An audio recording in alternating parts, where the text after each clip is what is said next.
আইএসএলে মোহনবাগানের বড়রা দাপট দেখাচ্ছে, তবে মোহনবাগানের জার্সি গায়ে শুধু বড়দের খেলায় সীমাবদ্ধ নয়, ছোটরাও দাপিয়ে ফুটবল খেলছেন ময়দানে। রিলায়েন্স ফাউন্ডেশনের অনূর্ধ্ব-15 ইউথ লিগে 3 ম্যাচে 3টেই জয়ের সঙ্গে নিজেদের গ্রুপে পয়েন্ট তালিকায় শীর্ষে মোহনবাগান।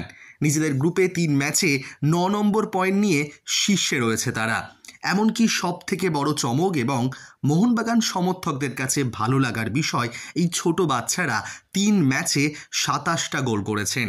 পয়েন্ট তালিকায় দ্বিতীয় স্থানে রয়েছে পূর্ব বারাসাত এভিএইচএস, তৃতীয় স্থানে রয়েছে আরিয়াদহ স্পোর্টিং ক্লাব এবং চতুর্থ স্থানে রয়েছে আদিত্য একাডেমি সেকেন্ডারি। সুতরাং মোহনবাগানের জার্সি গায়ে বড়রাও যেমন লিগ টেবিলের শীর্ষে রয়েছে, ছোটরাও কিন্তু পিছিয়ে নেই। তারা রিলায়েন্স ফাউন্ডেশন ইউথ স্পোর্টস লিগে একদম শীর্ষস্থান দখল করেছেন। এবার আসন্ন ম্যাচগুলোতে এই ছোট ফুটবলাররা কতটা কামাল করতে পারে সেটাই দেখার।